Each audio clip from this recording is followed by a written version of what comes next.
በስመ አብ ወወልድ ወመንፈስ ቅዱስ አሐዱ አምላክ አሜን። በስመ አብ ወወልድ ወመንፈስ ቅዱስ አሐዱ አምላክ አሜን። በስመ አብ ወወልድ ወመንፈስ ቅዱስ አሐዱ አምላክ አሜን። የእግዚአብሔር ቤተሰቦች፣ የእመቤታችን የቅድስት ድንግል ማርያም የአስራት የበረከት ልጆች፣ የቅዱሳን ሁሉ ወዳጆች በያላችሁበት እንደምን ሰነበታችሁ? እንደምን ዋላችሁ? እንደምን አመሻችሁ? አሜን። አምላካችን ስለማይነገር ስጦታ ሁሉ በፍጥረት ሁሉ አንደበት ስሙ ዛሬም ዘወትርም የተመሰገነ የከበረ ይሁንልን።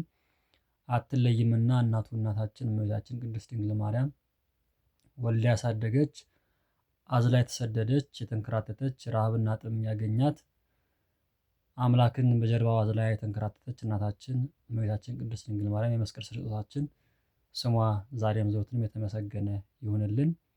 ቅዱሳን በተሰጣቸው ጸጋ መጠን ስማቸው የተመሰገነ የከበረ ይሁንልን። ባለፈው ከቀጠለ ትምህርት ነው ዛሬ የምንማረው። ዛሬ የምናየው ርዕሳችን የሚሆነው ኢትዮጵያ ማን ናት በሚል አጠር አድርገን ለማቅረብ እንሞክራለን። ሀገራችን ኢትዮጵያ በተለያየ አረዳድ በተለያየ መንገድ ትጠራለች። ምናልባት ኢትዮጵያ ማን ናት የሚለው ከኛ ከኢትዮጵያ ኦርቶዶክስ ተዋሕዶ ቤተክርስቲያን እይታ አንፃር ብቻ ነው የምናየው። ምናልባት ዓለማዊ ነገሮች ብዙ ነገሮች ሊወሩ ይችላሉ። የዓለም ታሪክ ጸሐፊዎች ብዙ ነገር ብለው ሊሆን ይችላል። ግን የኛ ቤተክርስቲያን ኢትዮጵያ ማን ናት ትላለች የሚለው ነገር በተወሰነ መልኩ እናነሳለን ማለት ነው። አምላካችን ለቀደምት አበው ለሊቃውንት፣ ለቀደምት አበው ለነቢያት፣ ለቀደምት አበው ለሐዋርያት፣ ለቀደምት አበው ለሰማዕታት፣ ለቀደምት አበው ለሐዋርያን አበው፣ ለመነኮሳት፣ ለባህታውያን የገለጸው ጥበብና ማስተዋሉን ለሁላችንም እንዲያድለን የእሱ መልካም ፈቃድ ይሁንልን። እኔም እንድናገር እናንተም ሰምታችሁ እንድታስተውሉ አምላካችን በቸርነቱ በምሕረቱ በይቅርታው ሁላችንም እንዲጎበኘን የእሱ መልካም ፈቃድ ይሁንልኝ። እኔ ለመናገር ለማስተማር የምችል ሰው አይደለሁም። አፈ ኮልታፋ መናገር የማልችል ደካማ ሰው ነኝ። ግን በመካከላችን ተገኝቶ ሁላችንም አምላካችን ጥበብና ማስተዋል አድሎ ቃሉ እንድንነጋገር የምንችለውን ነገር ያወቅነውን የተማርነውን ነገር እንድናስተላልፍ ጥበብና ማስተዋል እንዲያድለን የእሱ መልካም ፈቃድ ይሁንልን። ፊት በጠቀስኩላችሁ የዛሬ ትምህርታችን ላይ ኢትዮጵያ ማን ናት በሚል ርዕስ ዙሪያ የተወሰኑ ደቂቃዎች ላይ እንቆያለን። ይሄም አንደኛው የታሪካችን አካል ስለሆነ ወይም ደግሞ የኢትዮጵያ ኦርቶዶክስ ተዋሕዶ ቤተክርስቲያን ታሪክ ለመነጋገር መጀመሪያ ኢትዮጵያ ማን ናት የሚለው ነገር ማወቅ መረዳት እንደ አንድ ኦርቶዶክሳዊ ሰው ማወቅ ስለሚገባን ኢትዮጵያ ማን ናት የሚለው ነገር በተወሰነ መልኩ ለማንሳት እንሞክራለን።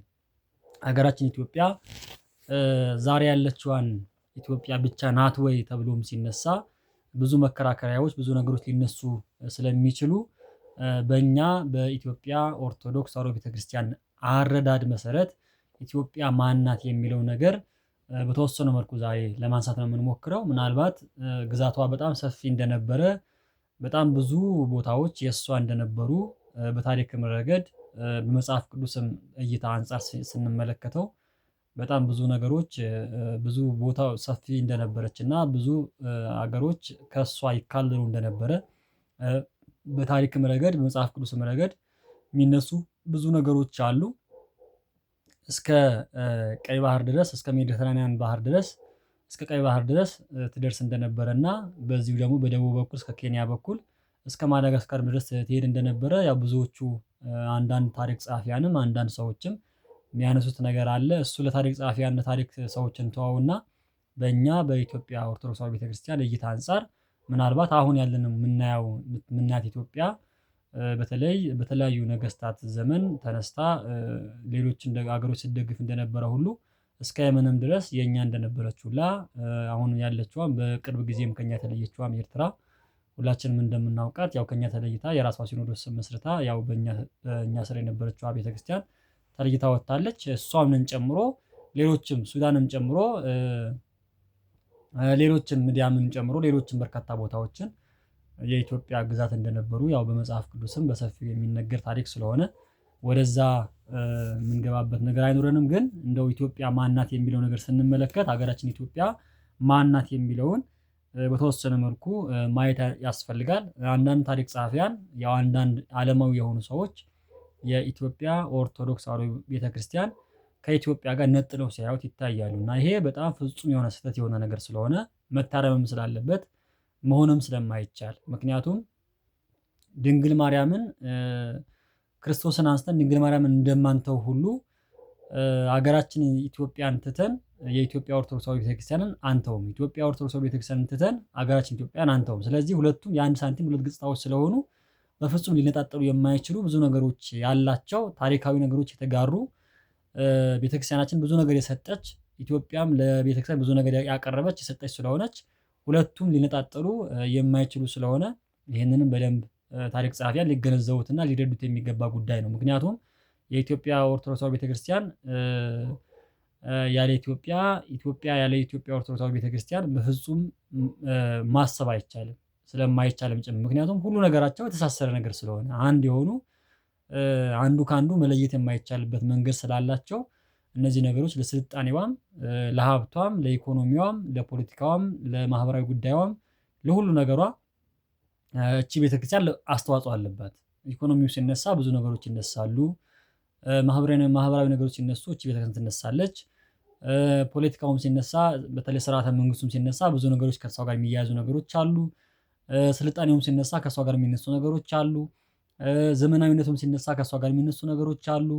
ስልጣኔውም ስናነሳ ከእሷ ጋር በጣም በርካታ ነገሮች የሚነሳሉ። ኢኮኖሚውም ሲነሳ ከእሷ ጋር ብዙ ነገር የሚነሳ ነገር አለ። ስለዚህ እነዚህ ሁለት አካላት በፍጹም ሊነጣጠሉ የማይችሉ ነገሮች ስለሆኑ መነጣጠል በፍጹም የማይቻልበት ሁኔታ ስላለ እንደዚህ ብለው የሚያስቡ ታሪክ ጸሐፊያን ካሉ በፍጹም ስህተት የሆነ አስተሳሰብ ስለሆነ በደንብ ሊታረምና በደንብ ማንኛውም ሰው ሊቃወም የሚገባ ጉዳይ እንደሆነ በደንብ እንድንገነዘበው ያስፈልጋል ማለት ነው። ስለዚህ የኢትዮጵያ ኦርቶዶክስ ተዋሕዶ ቤተክርስቲያን ለሀገራችን የኢትዮጵያ በጣም በርካታ ነገሮችን እየሰጠች ያለች ወደፊትም የምትሰጥ እንደሆነች በደንብ እንድንገነዘበው ያስፈልጋል ማለት ነው። ስለዚህ ከታሪክ ጋር የተያያዙ ነገሮች በደንብ እንድናስተውላቸው ያስፈልጋል። ፊትም እንዳልነው ኢየሱስ ክርስቶስን ጌታችን መድኃኒታችን ኢየሱስ ክርስቶስን አንስተን ወይም ደግሞ የዓለም መድኃኒት ነው፣ ቤዛችን ነው፣ አድኖናል፣ ከዘላለም ኃጢአት ሰውሮናል፣ አምላካችን ነው፣ እንሰግድለታለን፣ እናከብረዋለን፣ እሱ ብቻ ጌታ ነው፣ እሱ ብቻ አምላክ ነው፣ እሱ ብቻ ዘላለማዊ አምላክ ነው ብለን የምንሰግድለት የምናከብረው የምንወደው አምላካችን ቅዱስ እግዚአብሔር ኢየሱስ ክርስቶስ ይዘን ድንግል ማርያምን መተው አይቻልም። ምክንያቱም እሷ የድህነት ምክንያት ነቢያት ትንቢት የተናገሩላት የነቢያት የትንቢት ፍጻሜ የሆነች ነቢያት ትንቢት የተናገሩትን ትንቢት የፈጸመች እንዲፈጸም ያደረገች ንጽሕተ ንጹሐን ቅድስተ ቅዱሳን ድንግል ማርያም ከፈጣሪ በታች ከፍጡራን በላይ ተብላ የምትመሰገን አባቶቻችን ስለሷ ለመናገር ቃላት ያጠራቸው ስለሷ ለመጻፍ ብዕር ያነሳቸው ስለሷ ለመጻፍ ብራና ያነሳቸው ስለሷ ለመጻፍ ብዙ ነገሮች የተቸገሩላት ድንግል ማርያምን እሷን መተው እሷን ወደኋላ ማስቀረት በፍጹም የሚታሰብ ነገር ስላልሆነ እንዳልሆነ ሁሉ ቤተክርስቲያናችንም የኢትዮጵያ ኦርቶዶክስ ተዋሕዶ ቤተክርስቲያንን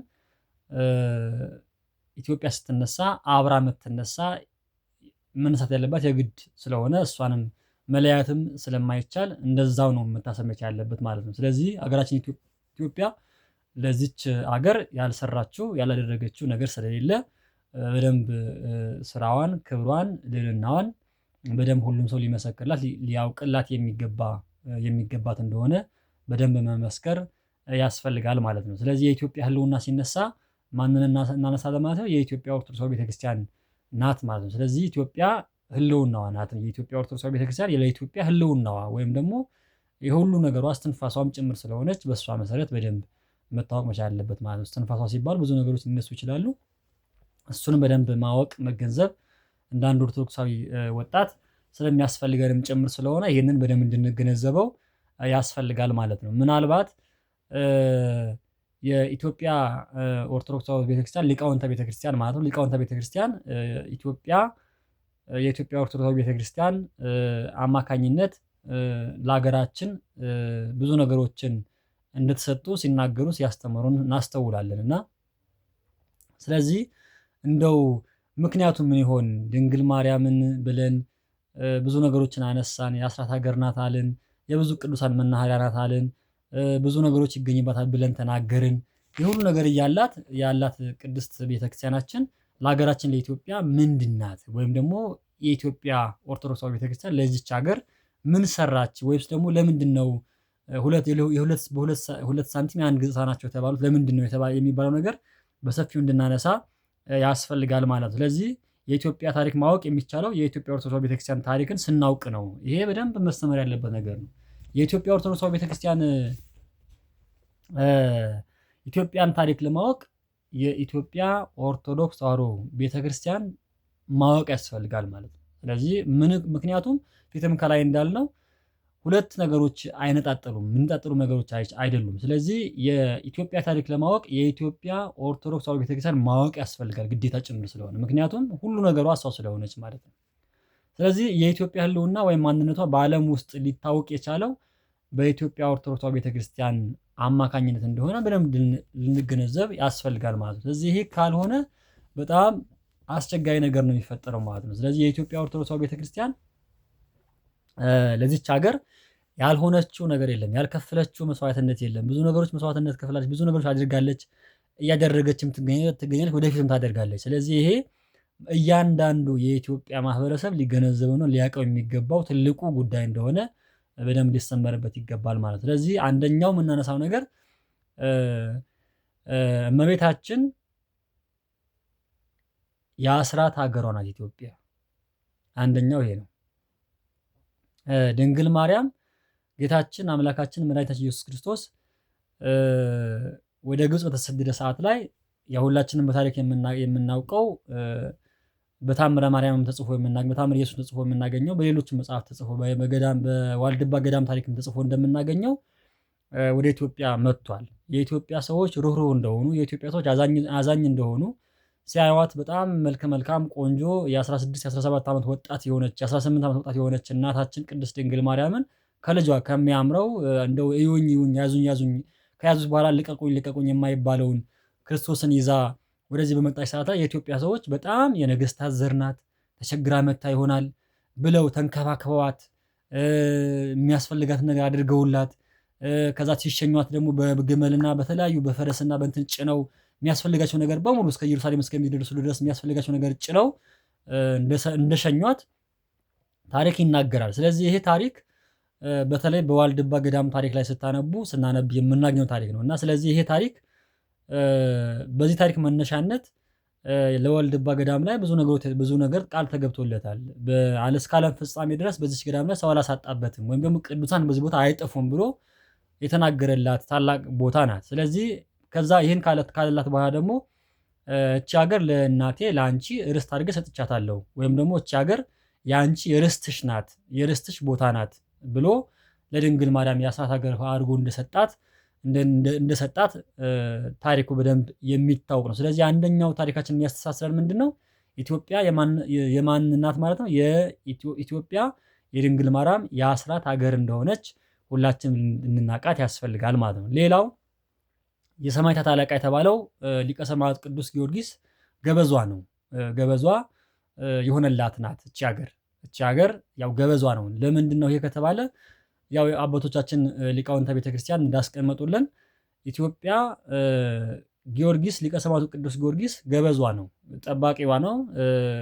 ሁላችንም እንደምናስታውሰው በአድዋ ጦርነት ጊዜ ጣሊያንን እንድናሸንፍ ትልቁ የረዳን ሊቀ ሰማዕቱ ቅዱስ ጊዮርጊስ ነው። የአራዳ ጊዮርጊስ ታቦቱን ይዘው ወጥተው አባቶቻችን እነ ንጉሱ ሚኒሊክ ሌሎችም አባቶቻችን ታቦት ይዘው ወጥተው ያንን ድል አድርገው ተመልሰዋል። ስለዚህ ያ የረዳቸው ያከበራቸው ኃይል የሰጣቸው ታላቁ ተጋዳዩ ታላቁ አባት ታላቁ ሰማዕት ቅዱስ ጊዮርጊስ እንደሆነ የውጭም ታሪክ ጸሐፊያንም ጽፈውታል፣ የእኛም ታሪክ ጸሐፊዎች ጽፈውታል። ይሄ በደንብ በገሃድ የሚታወቅ ታሪክ ስለሆነ ይሄኛው አንደኛው የሚጠብቀን ወይም ደግሞ ገበዟ የሆነ አገልጋዩ የሆነው ማን ነው? ቅዱስ ጊዮርጊስ እንደሆነ በደንብ እንድንገነዘብ ያስፈልጋል። ስለዚህ አራዳ ጊዮርጊስ የኢትዮጵያ ገበዝ ነው ወይም ደግሞ ሊቀ ሰማዕቱ ቅዱስ ጊዮርጊስ ለኢትዮጵያ ገበዟ እንደሆነ በደንብ ሊታወቅ ይገባል ማለት ነው። ሌላው በጣም በርካታ ቅዱሳን የፈለቁባት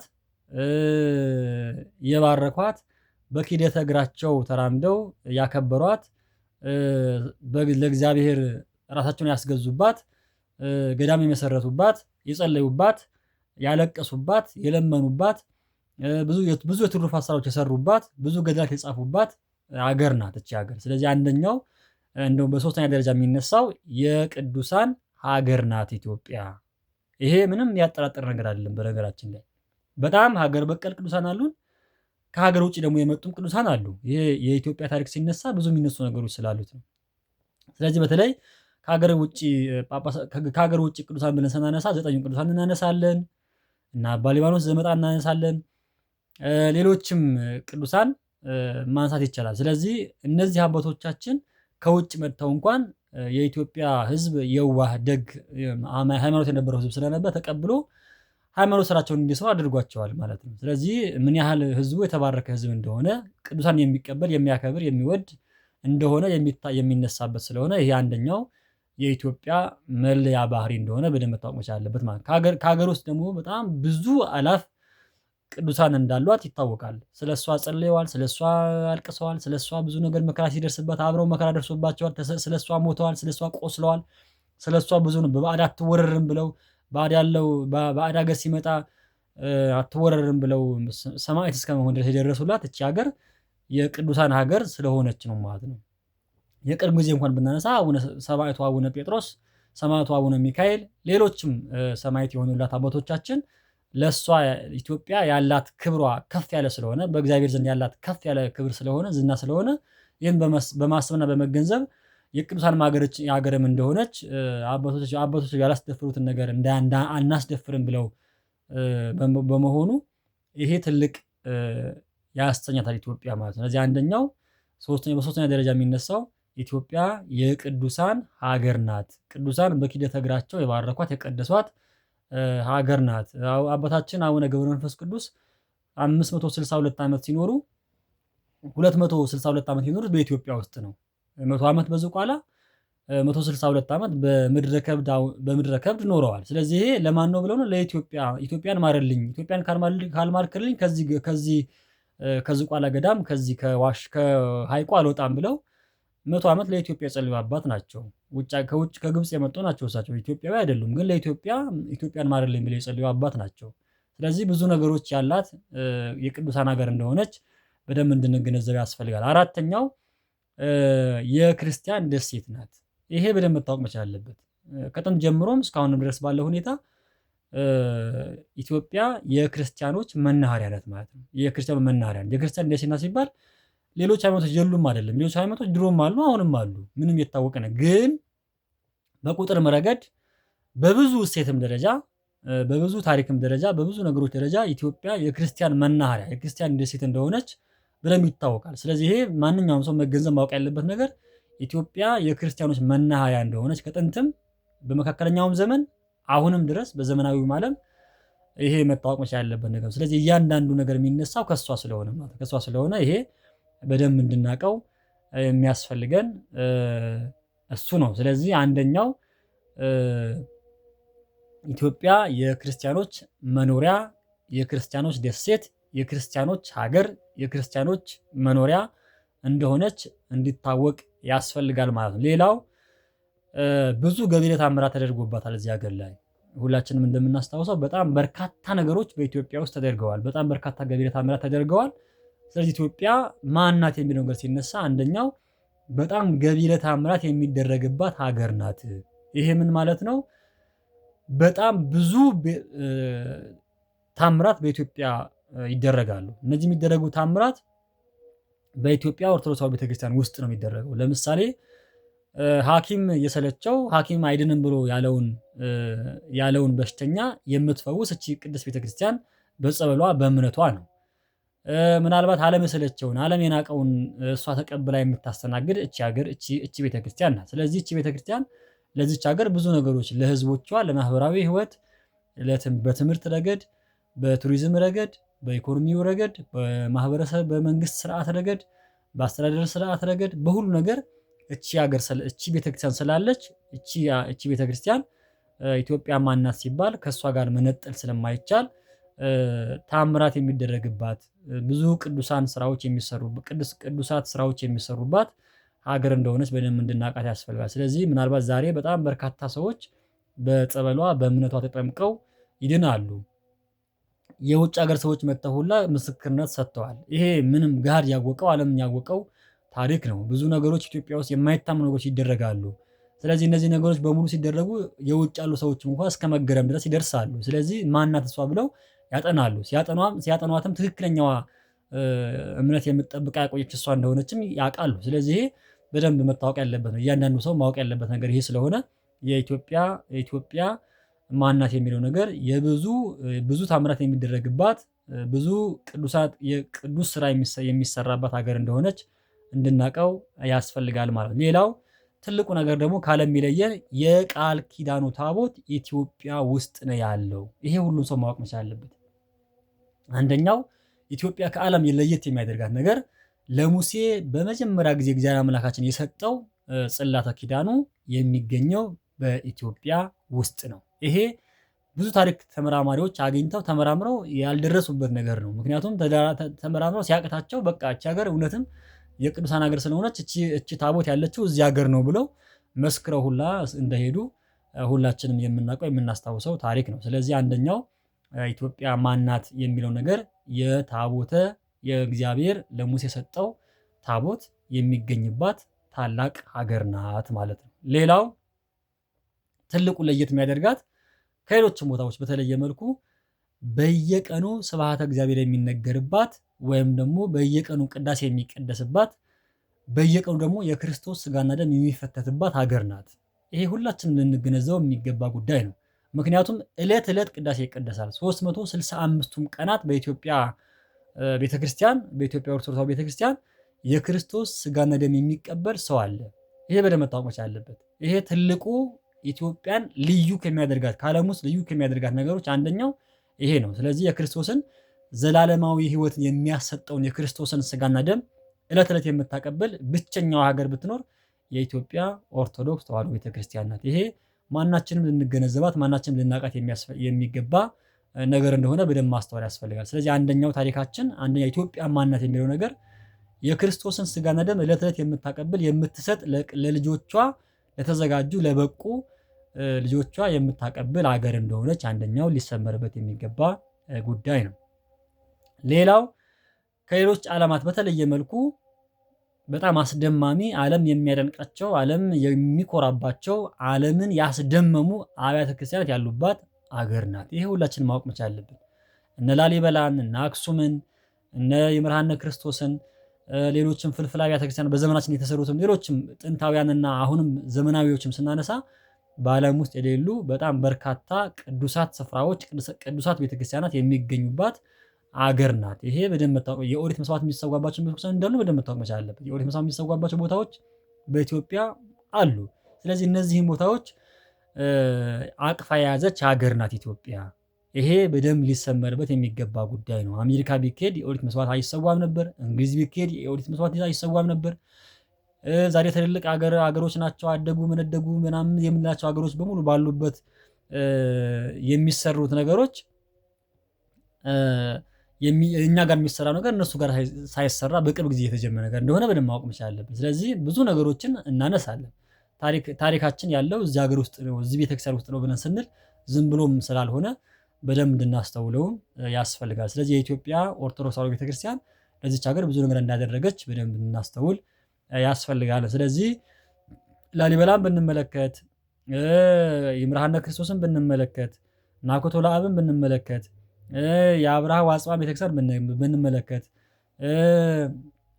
አፄ ገብረ መስቀል የሰራቸውን ብንመለከት ለአፄ ካሌብ የሰሯቸውን ብንመለከት ከዛም በኋላ የተነሱት ሌሎችም አባቶች የሰሯቸውን ብንመለከት በሙሉ ከአምደ ጽዮንን ዘመን ብንል አፄ ዘርዓ ያዕቆብ ብንል የጎንደር ዘመነ መንግስት ብንመለከት ከጎንደር ዘመነ መንግስትም በኋላ የተነሱት ከአፄ ቴዎድሮስን ዘመን ጀምሮ አፄ ዮሐንስ አፄ ሚኒሊክ እያልን ብንመጣ እስከ አፄ ኃይለ ሥላሴ ዘመን ያለውን ዘመን ብናነሳ እቺ ሀገር በጣም በርካታ አብያተ ክርስቲያናትን አሳንጻ ለልጆቿ የኢትዮጵያውያን ሰዎች በስነ ምግባር በእምነት ተኮትኩተው እንዲያድጉና ለሀገራቸውም ለቤተክርስቲያናቸው የሚጠቅሙ ዜጎች ለማድረግ ትልቅ ኃላፊነት ስትወጣ የኖረች ቤተክርስቲያን እንደሆነች በደንብ እንድናውቃት ያስፈልጋል። ስለዚህ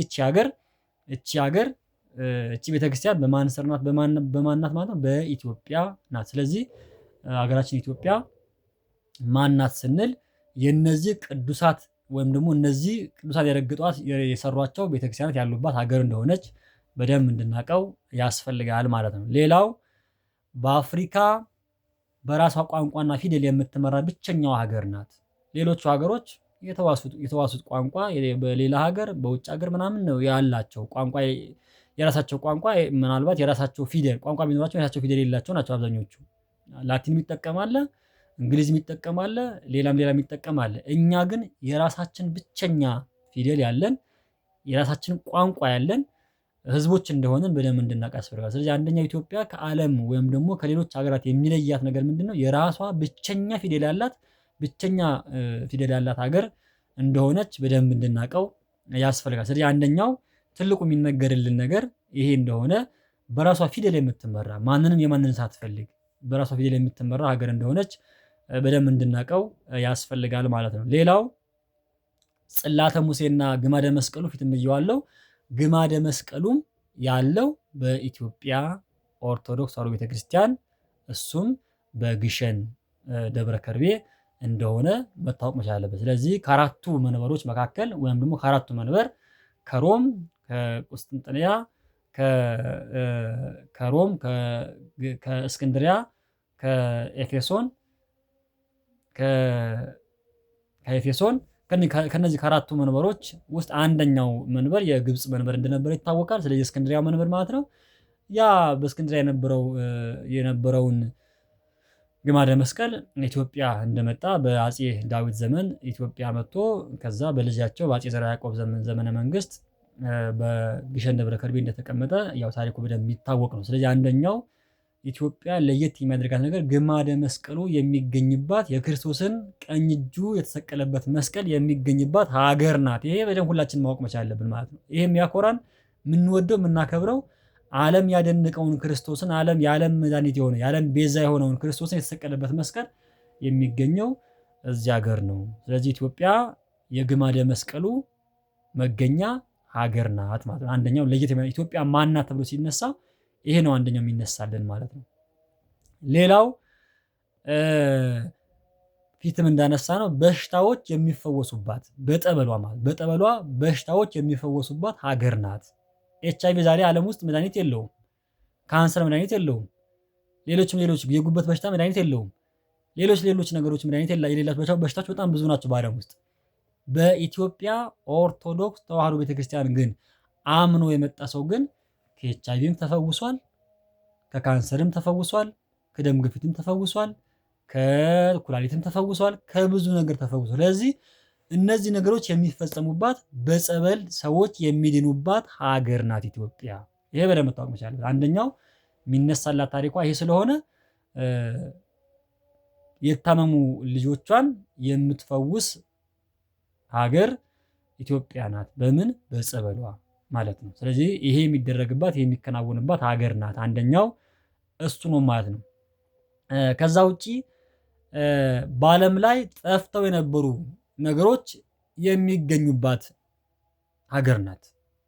ለምሳሌ በዓለም ላይ ጠፍተው የቀሩ መጽሐፍቶች ነበሩ። ለምሳሌ መጽሐፈ ሄኖክን ብናነሳ፣ መጽሐፈ ኩፋሌ ብናነሳ፣ መጽሐፈ አክሲማሮስን ብናነሳ በዓለም ላይ ጠፍተው ነበረ፣ አልተገኙም። የት ነው ያሉት ከተባለ ግን ኢትዮጵያ ውስጥ ነው የተገኙት። ለምሳሌ መጽሐፈ ሄኖክ የሚገኘው አሁን ዝዋይ ዳግማዊት ጽዮን ማርያም ቤተክርስቲያን ነው የሚገኘው። የመጀመሪያው መጽሐፈ ሄኖክ የጻፈው መጽሐፈ ሄኖክ የሚገኘው የኢትዮጵያ ኦርቶዶክስ ተዋሕዶ ቤተክርስቲያን ውስጥ እሱም ውስጥ በኢትዮጵያ ነው ማለት። ስለዚህ የኢትዮጵያ ኦርቶዶክስ ተዋሕዶ ቤተክርስቲያን የጠፉ ቅርሶች የሚገኙባት ሀገር ስለሆነች ኢትዮጵያ ለየት የሚያደርጋት አንደኛው ይሄ ነገር ነው ማለት ነው። ስለዚህ አንደኛው ኢትዮጵያ በዚህ ለየት ትላለች ማለት ነው። ስለዚህ የጠፉ ነገሮች የሚገኙባት በተለይ መጽሐፈ ሄኖክን፣ መጽሐፈ ኩፋሌን፣ መጽሐፈ መቃብያንን ሌሎችም መጥቀስ እንችላለን። ስለዚህ እነዚህ መጽሐፍትን የሚገኙባት ኢትዮጵያ ሀገራችን እንደሆነች በደንብ እንድናውቀው ያስፈልጋል ማለት ነው። ሌላው ከ41 ጊዜ በላይ በመጽሐፍ ቅዱስ ተጠቅሳለች። ዛሬ የምናውቃቸው ሀያላን ሀገራት አንድም ጊዜ ስማቸው መጽሐፍ ቅዱስ የለም። አሜሪካን ብትሉት፣ እንግሊዝን ብትሉት፣ ጀርመንን ብትሉት፣ ፈረንሳይን ብትሉት ብዙዎቹም ትልልቅ የአውሮፓ ሀገራትም ሊሆኑ ይችላሉ። ሌሎችም ያደግነው የሚሉ ሀገሮች በመጽሐፍ ቅዱስ እምብዛም ስማቸው የለም። ኢትዮጵያ ግን በመጽሐፍ ቅዱስ ከ41 ጊዜ በላይ ተጠቅሳለች። ይሄ በጣም ትልቁ ታሪካችን ነው። በነገራችን ላይ መጽሐፍ ቅዱስ ዓለም ያደነቀው ዓለም የሚያውቀው ዓለም የሚወደው መጽሐፍ ነው። ስለዚህ በዚህ መጽሐፍ ውስጥ ኢትዮጵያ ከ41 ጊዜ በላይ ተጠቅሳለች። ይሄ ትልቁ ታሪካችን ነው። ስለዚህ ኢትዮጵያ ማናት የሚባለው ነገር በመጽሐፍ ቅዱስ የተጠቀሰች ብቸኛዋ ወይም ደግሞ ብዙ ጊዜ የተጠቀሰች ከእስራኤል በመቀጠል ብቸኛዋ ሀገር ኢትዮጵያ ናት።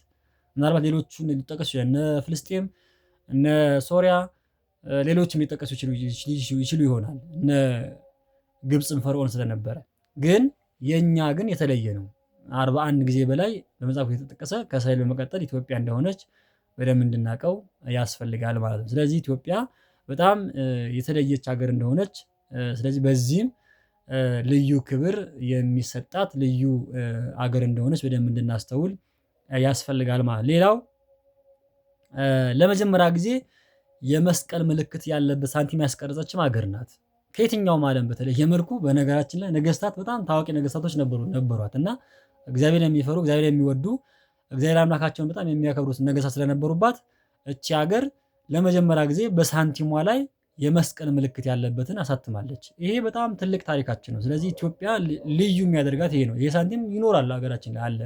በታሪክም ረገድ ተቀምጦ የሚኖር ስለሆነ ይሄኛው አንደኛው ትልቁ ታሪካችን ነው። ስለዚህ አንደኛው የሚነሳልን ታሪካችን ይሄ እንደሆነ በደንብ መታወቅ መቻል አለበት። ከዛ ውጪ ለአፍሪካ ኩራት የሆነች ሀገር ናት። ለማን ለአፍሪካ ኩራት የሆነች ሲባል የትኛውም ነጭ የትኛውም ባዕድ ወራሪ መጥቶ ያላጠቃት ቢያጠቃትም እንኳን በእግዚአብሔር ቸርነትና በልጆቿ ተጋድሎ ሰማዕትነት በመክፈል አላስደፍርም፣ አናስነካም፣ ባዕድ ነገር አይመጣብንም፣ አምላካችን ቅዱስ እግዚአብሔርን የሚያስክድ ነገር አንቀበልም በማለት አገራቸውን አስደፍተው አገራቸውን ሳያስደፍሩ በነፃነት ያቆዩት አገር ናት። ስለዚህ እቺ ሀገር የነፃነት ሀገር ናት ማለት ነው። የምድር አጋዚያንም ትባል ሌላ ጊዜ ምናልባት በሌላ ታሪክ እናገኘው ይሆናል። ምድር አጋዚያን ነፃነት ያላቸው ህዝቦች ሀገር ማለት ነው። አጋዚያን ማለት ስለዚህ ነፃነት ያላቸው ህዝቦች ማለት ነው እና ስለዚህ ምድር አጋዚያንም ትባላለች ኢትዮጵያ። ስለዚህ አንደኛው የሚነሳን ታሪካችን ይሄ ነው። ስለዚህ ኢትዮጵያ ማናት ሲባል በእነዚህ ነገሮች የምትነሳ እንደሆነ በደንብ መታወቅ መቻል አለበት ማለት ነው። ሌላው መጽሐፍ ቅዱስን ምንጭ ያደረጉ ባህሎች ያሏት ናት። ለምሳሌ በሀገራችን ላይ በጣም በርካታ ባህሎች ይስተዋላሉ፣ ይነሳሉ እና ስለዚህ እነዚህን ታሪኮች ስናነሳ መጽሐፍ ቅዱሳዊ ይዘት ያላቸው ባህሎችም ያለባት ሀገር ናት። ለምሳሌ ብናነሳ ሶለል፣ አሸንድዬ፣ አሸንዳ ማለት ከደብረ ታቦር ጋር የሚገናኝ ነገር ነው። እንቁጣጣሽን ብናነሳም እንደዛው ከመጽሐፍ ቅዱስ ጋር የሚገናኝ ነገር አለው። ከንግስት ሳባ ጋር የሚነሳ ታሪክ አለው። ከዛ ውጪ ደግሞ በተለያዩ ሀገራችን ክፍሎች ደግሞ የሚነሱ በጣም በርካታ ነገሮች አሉ። እና አንትሮሸት ይኖራሉ። በዚህ በጉራጌው አካባቢ ነቆ የሚባሉ ነገሮች አሉ። ያ ከድንግል ማርያም ጋር የሚነሱ ነገሮች አሉት። ከመስቀል ጋር የሚነሱ ነገሮች አሉት። ስለ ዋይታ፣ ስለ ማልቀስ ወርኮ ስለ ክርስቶስ በመስቀሉ ጊዜ በተሰቀለ ጊዜ ወገባቸው ላይ ቅጠል አስረው የጉራጌ እናቶች ያንን አንትሮሸት ይጫወታሉ። ያ ምን ማለት ነው? ለክርስቶስ ሀዘናቸውን ለመግለጽ ነው። መከራ ደርሶበት ያንን ነገር ለማድረግ። ስለዚህ ይሄን ታሪክ ያላት ሀገር ስለሆነች ይሄንን በደንብ እንድናስተውለው ያስፈልጋል። ስለዚህ አንደኛው ኢትዮጵያ በመጽሐፍ ቅዱስ ይዘት ያላቸው ባህል ያላት ሀገር እንደሆነች በደንብ ከዛ ውጪ በርካታ ነገሮችም ማንሳት ይቻላል ማለት ነው። አንደኛው ይሄ ነው። ከዛ ውጪ ለመጀመሪያ ጊዜ ሴት ንግስትን ያነገሰች ሀገር ናት። በጣም በርካታ ንግስት የሆኑ እናቶች ነግሰውባታል። እነ አንድሮሜዳ ሊሆን ይችላል፣ እነ ካሲዮጵያ ሊሆን ይችላል፣ እነ ንግስት ሳባ ሊሆን ይችላል፣ እነ ንግስት ማክዳ ሊሆን ይችላል፣ እነ ንግስት አዜብ ሊሆን ይችላል። ሌሎችም በርካታ ስማቸው ምናልባት አዜብ፣ ንግስት ሳባ ስማቸው ተቀያይሮ ተጠርተው ሊሆን ይችላል። ስማቸው አንድ አይነት ነው። ስለዚህ በዚህ መሰረት በጣም በርካታ ነገስታት ሴት ነገስታት የነገሱባት ሀገር እንደሆነች፣ ንግስቶች የነገሱባት ሀገር እንደሆነች በታሪክም የሚታወቅ ነው። ስለዚህ በጣም በዘመናችንም በቅርብ ጊዜም ታሪክ እንኳን የምንመለከት እነ ንግስት ዘውዲቱ ነግሰዋል። ስለዚህ ይሄንን በንግስት እነ ምንትዋብ በጎንደር ዘመን ጊዜ ብዙዎቹ ነግሰውበታል። ስለዚህ እነዚህ ታሪክ ኢትዮጵያ ለየት የሚያደርጋት ታሪክ ኢትዮጵያ ማናት ሲባል እነዚህ በንግስቶች የተመራችም ሀገር እንደሆነች ዛሬ ብዙዎቹ እንደው እንደዚህ ብለው ሲያወሩላት እንደው በዘመኑ እኮ በብዙ ዘመናት ኢትዮጵያ በሴት ተመርታለች። ስለዚህ ይሄ የሚታወቅ ታሪካችን ነው። ስለዚህ ዓለም ከእሷ ብዙ የሚማረው ነገር ስላለ አንደኛው ይሄ እንደሆነ በደንብ መታወቅ መቻል አለበት። ከዛ ውጪ ክርስቶስ ማነው እግዚአብሔር አምላካችንን ዓለም ሲፈጥር ጀምሮ የሚታወቅ ታሪክ ያላት ሀገር ናት። ለምሳሌ የምንምለው በዘፍጥረት ምዕራፍ 2 ላይ ያው የገነት ወንዝን ገነትን ከሚያጠጡ 4 ወንዞች መካከል አንደኛው የኢትዮጵያው ወንዝ ነው። ያ ወንዝ ማነው? አባይ ነው፣ ጊዮን ወንዝ ይባላል። ስለዚህ ይሄ አንደኛው ታሪካችን ነው ማለት ነው። ስለዚህ ከመነሻው ጀምሮ ኢትዮጵያ ገነትን ስትፈጠር ጀምሮ የገነትን ከሚመግቡ ወንዞች መካከል አንደኛው የኢትዮጵያ ወንዝ ተብሏል። ስለዚህ ይሄ ገና ከመጀመሪያ ጀምሮ ኢትዮጵያ የምትባለው ሀገር የነበረች እንደሆነች ሀገር ናት። የነበረች እንደሆነች ታሪክም መጽሐፍ ቅዱስም የሚነግርላት እንደሆነች በደንብ እንድናውቀው ያስፈልጋል። ስለዚህ ኢትዮጵያ ማናት የሚለው ነገር ከብዙ በጥቂቱ ይሄን ነው የሚመስለው። ስለዚህ በተለይ እንደው የ3000 ዓመት ብቻ የሚሉ ሰዎች እሰማለሁ ታሪክ እና ይሄ ትክክል ነገር አለን። በነገራችን የ3000 ዘመን ሳይሆን እኛ ዓለም ሲፈጠር ጀምሮ ዓለም ከተፈጠረ በኋላ የሰው ልጆች ወደዚህ ምድር መኖር ከጀመሩበት ጊዜ ጀምሮ ኢትዮጵያ የነበረች እንደሆነች ነው የምናውቀው። የሚታወቀውም ይሄ ነው፣ ታሪካችንም ይሄ ነው። ስለዚህ ብዙዎች ለዚህ ማስረጃ ደግሞ ማቅረብ ያስፈልጋል። ብዙ ነገሮች ማንሳት እንችላለን። አንደኛው ታሪካችን ይህ ስለሆነ የኢትዮጵያ ኦርቶዶክስ ተዋሕዶ ቤተክርስቲያን ይህን ታሪክ አጥብቃ የምትጠብቅ ጠብቃም ያኖረች ቀጣይም የምታኖር እንደሆነች በደንብ እንድንገነዘበው ያስፈልጋል። ስለዚህ እንደው በታሪካችንም ብዙ ነገሮችን ማንሳት ስለሚያስፈልግ አንደኛው የሚነሳልን ታሪካችን ይሄ ነው። ከዛ ውጪ ደግሞ ያው በእስክንድርያ ስር ነበርን። የመጨረሻው ነገር ማነሳው ለ1600 ዘመናት በግብፃውያን ጳጳሳት ሲመጣልን ኖረናል። ስለዚህ አንደኛው ታሪካችን ይሄ ነው። ከውጭ ሀገር ጳጳሳት በማስመጣት የተመራችም ሀገር ናት ኢትዮጵያ ማለት ነው። በተለይ ወደ 110 የሚሆኑ ጳጳሳት ወደ ኢትዮጵያ መጥተው ኢትዮጵያን ቤተክርስቲያናችን መርተዋል። ስለዚህ የምትገርም ሀገር ናት። የእሷም ሰዎች ብቻ ሳይሆን የውጭ ሰዎችም ተቀብላ እንዲመሯት ያደረገች ሀገር ናት እና ስለዚህ ይህች ሀገር የተለየች ልዩ የሆነች ሀገር እንደሆነች በደንብ እንድናውቃት ያስፈልጋል። ስለዚህ ኢትዮጵያ ስትባል ከብዙ በጥቂቱ በአጭሯ ቁልጭ አድርገን ስናነሳት በእነዚህ ነገሮች የምትሰራ የተመሰረተች እነዚህ ነገሮች ያሉባት የሚፈጸሙባት ሀገር እንደሆነች በደንብ እንድናውቃት ያስፈልጋል። ከዛ ውጪ ደግሞ የመጨረሻው ሕገ ልቦና፣ ሕገ ኦሪትም ሕገ ወንጌልም ተቀብላ የኖረች ሀገር ናት። የመጨረሻው ይሄ ነው።